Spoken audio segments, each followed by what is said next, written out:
Hi, my name is Robert, and this is my story. I actually didn't really grow up in a Christian home. My parents were the type of parents that only went to Christmas and Easter services. I actually grew up in a party household.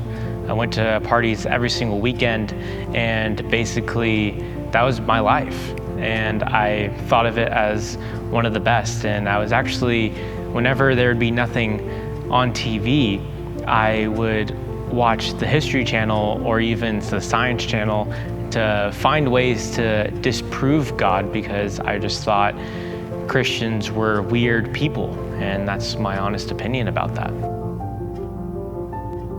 I thought my life was great, but it all started when my parents sat me down and told me that they were getting a divorce in the 4th grade. It really hurt me, and I actually felt a hole in my heart start to form of pain and loneliness, and began to feel this unloved, unwanted, unknown, and even lonely feeling that I would try to fill with these temporary pleasures of going to parties or even dating a whole bunch of girls. So during that time, fast forward to my sophomore year of high school, I was spending the night at a buddy's house, or I wanted to, and I asked him, hey, can I spend the night? And he said, no, man, sorry, because he was going to this event called Compton Initiative. Basically, I told him that I really wanted to go only because of the fact that I wanted to spend the night. And little did I know that one aspect of me just wanting to go would then lead to me meeting the youth pastor at that time and being invited to the youth service, to which I asked my buddy, hey, is this church service like cool or anything? And he said, yeah, man, like it's really fun. You should come and check it out. And the very first time I went and we started doing worship and people started to raise their hands, I thought my buddy brought me to a cult, and I kind of laughed at that now, but it was really weird for my first time. But it really started to intrigue me when the pastor started talking about Jesus and who this guy and what the religion was at that time.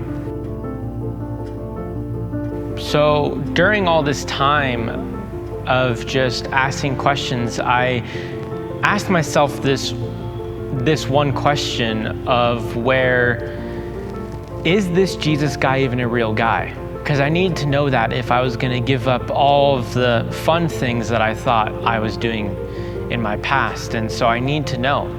And that was my very first question. And it took me on a 9-month journey of asking the leaders here, asking the pastors, and reading books and even listening to podcasts to fully understand who Jesus is, what Christianity is about. And basically, I got invited to go up to Hume Lake. And I went up there, and Hume brings in awesome speakers, the best in their fields, and I went to their seminars, asking questions there, to where one night I was falling asleep in chapel and just dozing off in the pews, and I heard the mumbling of a pastor, and he was just saying, if you want to give your life to Jesus, stand up. And in that moment, I felt a surge of energy, because I was very sleepy, but then I became awake. And that was that moment of when I gave my life to Christ in that time.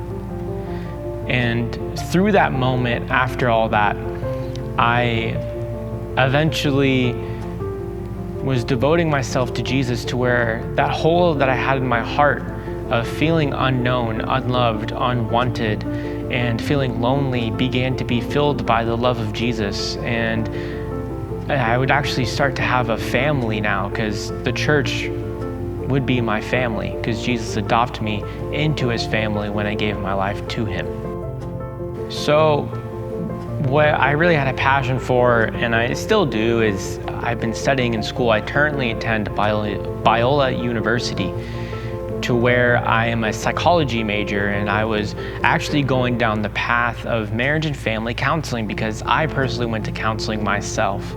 And I don't see it as a crutch or anything, because counseling is very beneficial and it's very helpful in the matter. And I wanted to give back and help those who went through divorced situations and even struggled with loneliness, or maybe even feeling unloved or unwanted. And I wanted to help them with that. I got engaged to a very beautiful girl, a very godly girl, Proverbs 31 girl, beautiful and amazing. And literally I'm so blessed, but you have to put in the work.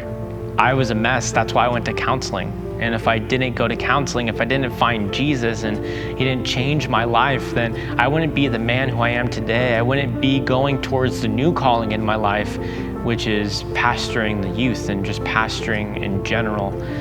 Because I want to help these kids understand who Jesus is, why they do what they do, and their gifts that they have, so they can better go out and pursue others the way that Jesus pursued myself. Jesus changed my life. He changed everything about me. He changed my personality. He changed how I view women. He brought me free from my addictions, and he changed the way that I have relationships to this day. I wouldn't be the person I am today without Jesus. I wouldn't be the loving fiance that I am today without Jesus. And I can tell you, from a man who was dying to disprove God and being an atheist, God does forgive you, because he forgave a sinner like me.